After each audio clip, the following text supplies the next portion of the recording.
Good morning बच्चों। कक्षा 12 के सभी छात्र छात्राएं ध्यान दें। मैं आपकी विषय अध्यापिका श्रीमती मंजू गुप्ता आपको आपकी हिंदी पुस्तक का तीसरा पाठ, गद्य का तीसरा पाठ भाषा और आधुनिकता पढ़ा रही थी, जिसके राइटर प्रोफेसर जी सुंदर रेड्डी हैं। उसी के आगे का भाग आज आपको पढ़ाने जा रही हूँ, जिसे आप ध्यान से सुने, समझें और फिर पूछे गए प्रश्नों के उत्तर कॉपी में दें।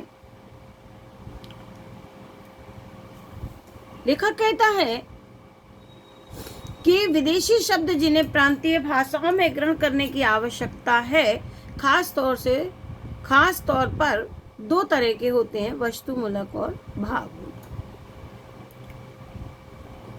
लेखक ने बताया कि विदेशी शब्द जिन्हें अपनी प्रांतीय भाषाओं में ग्रहण करने की आवश्यकता है, खास तौर पर दो तरह के होते हैं। वस्तुमूलक, किसी वस्तु का जिस प्रांत में, जिस भाषा में, जिस देश में निर्माण होता है वह उसको नाम देते हो। भावमूलक, और भाव को सूचित करने में, भाव को प्रस्तुत करने में सक्षम है तो भाव के अनुसार नाम दे दिया जाता है। विज्ञान की प्रगति के कारण नई चीजों का निरंतर आविष्कार होता रहता है। लेखक कहता है विज्ञान की प्रगति हुई, विज्ञान की प्रगति के कारण किसी न किसी देश में कोई ना कोई नई चीजों का आविष्कार होता रहता है और उसके लिए नए नए शब्दों का निर्माण होता रहता है, जिससे शब्दकोश में वृद्धि होती है और भाषा में नवीनता आती है और भाषा का विकास होता है। जब कभी नया आविष्कार होता है उसे एक नई संज्ञा दी जाती है। लेखक कहते हैं कि जब कभी नया आविष्कार होता है, जब कभी भी कोई नया आविष्कार होता है तो उसे नई संज्ञा दी जाती है, उसे कोई नया नाम दिया जाता है। जिस देश में उसकी सृष्टि की जाती है, ये अंडरलाइन है, इसकी व्याख्या करनी होगी। जिस देश में उसकी सृष्टि की जाती है, जिस देश में उस वस्तु का निर्माण किया जाता है, वह देश उस आविष्कार के नामकरण के लिए नया शब्द बनाता है। जिस देश में, लेखक कहता है, जो देश जिस वस्तु को का निर्माण करता है, उस देश का वह यह कर्तव्य होता है, प्रधान कर्तव्य होता है कि वह अपने देश में सृजन की गई, निर्माण की गई वस्तु के लिए नया शब्द बनाए, नए शब्द का निर्माण करे। वही शब्द प्रायः अन्य देशों में बिना परिवर्तन के वैसे ही प्रयुक्त किया जाता है, और जो देश वह नाम देता है वह अन्य देशों में बिना परिवर्तन के ही उसको ज्यों के त्यों प्रयुक्त किया जाता है, वैसे ही प्रयुक्त किया जाता है, उसमें बदलाव नहीं किया जाता। लेखक कहता है यदि हर देश उस चीज के लिए अपना अलग नाम देता रहेगा तो उस चीज को समझने में दिक्कत होगी। लेखक कहता है यदि हर देश उस चीज के लिए अपनी सुविधा के अनुसार अलग नाम देगा तो उस चीज को समझने में हमेशा दिक्कत होगी, परेशानी होगी, वह समझी नहीं जा सकेगी।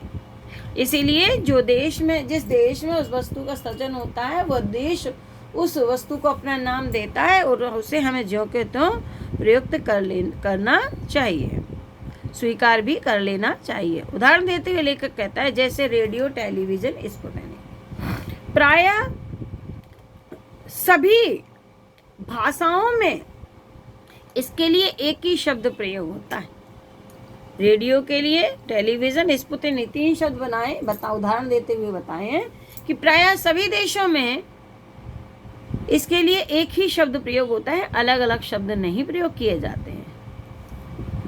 और उदाहरण के लिए देखिए, लेकर उदाहरण देकर समझाते हैं कि सीढ़ी लगाना, ऊपर चढ़ने के लिए अनादिकाल से भारत में एक ही साधन मौजूद था, सीढ़ी। लेखक कहता है ऊपर उदाहरण दिए लेखक ने कि सीढ़ी लगाना हमारे देश में, हमारे भारत में अनादिकाल से, शुरू से ही ऊपर चढ़ने के लिए एक ही साधन था, वह था सीढ़ी।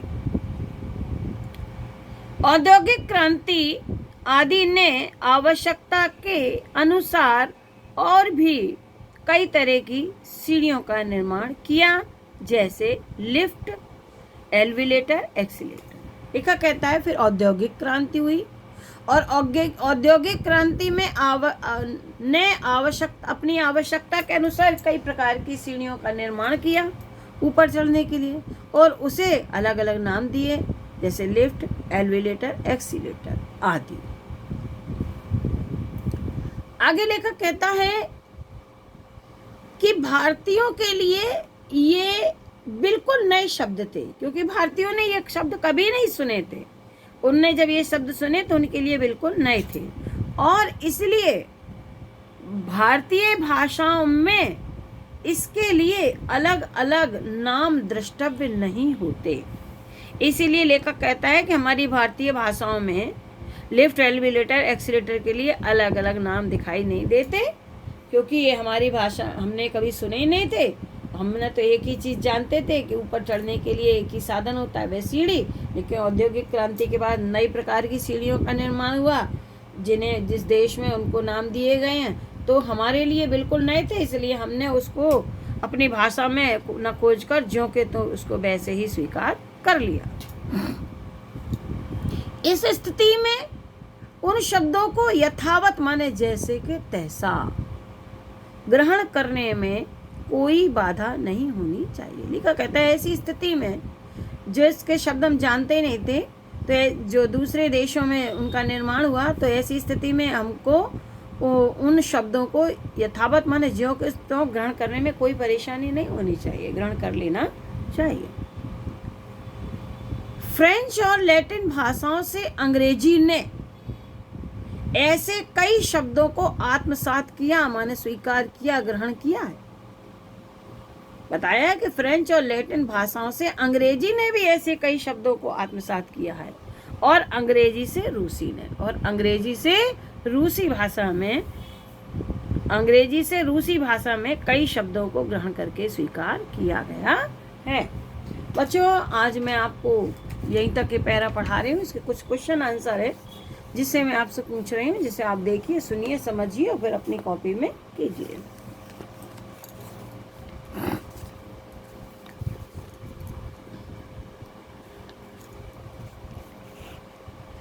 पहला प्रश्न है, गद्यांश के पाठ व लेखक का नाम लिखिए। उत्तर ऊपर लिखा है।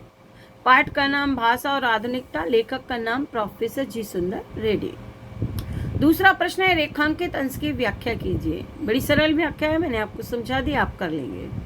तीसरा प्रश्न है, निरंतर आविष्कार किसके कारण होता है? बड़ा सरल सा उत्तर है कि विज्ञान की प्रगति के कारण नवीन वस्तुओं का निरंतर आविष्कार होता है। चौथा प्रश्न है, प्रायः कोई शब्द अन्य देशों में बिना परिवर्तन के ही क्यों प्रयुक्त होता है? उत्तर लिखेंगे, प्रायः कोई शब्द अन्य देशों में बिना परिवर्तन के ही इसलिए प्रयुक्त होता है क्योंकि यदि कोई विदेशी शब्द अपना भाव प्रस्तुत करने में सक्षम है तो उसमें परिवर्तन करने का प्रयास करना उचित नहीं है। पांचवा प्रश्न है, किसी चीज को समझने में दिक्कत कब होगी? उत्तर होगा, किसी चीज को समझने में दिक्कत तब होगी जब प्रत्येक देश उस वस्तु का नामकरण अपने अनुसार करने लगेगा, तो तब सभी देशों के लोगों को अनेक कठिनाइयों का सामना करना पड़ेगा। छठवां प्रश्न है, उपर्युक्त गद्यांश में किसकी नवीनता के संदर्भ में विचार व्यक्त किए गए हैं? उत्तर है, प्रस्तुत गद्यांश में भाषा की नवीनता के संदर्भ में विचार व्यक्त किए गए हैं। बच्चों, ये प्रश्न मैंने आपको बताया, इसके उत्तर की मैंने आपको हिंट्स दे दी, आप उसे अपनी कॉपी में कर लेंगे। और बच्चों, मैंने आज आपको सिलेबस डाल दिया है। मैं मुंह से भी बता देती हूँ कि गद्य और काव्य का इतिहास होगा, और गद्य में ये पाठ जो पढ़ाया जा रहा है इससे क्वेश्चन पूछे जाएंगे, भाषा और आधुनिकता, प्रोफेसर जी सुंदर एडी। और काव्य में सुमित्रा नंद पंत, जिसका नौका विहार और बापू के प्रति। संस्कृत में जातक कथा सुभाषित रत्नानी। रस छंद अलंकार और नाम और आत्मा के शब्द रूप शुरुआत में मैडम ने डाल दिए थे, आपके पास होंगे, आप इतना कर लेंगे। ठीक है बच्चों, आगे कल पढ़ाऊंगी। Thank you.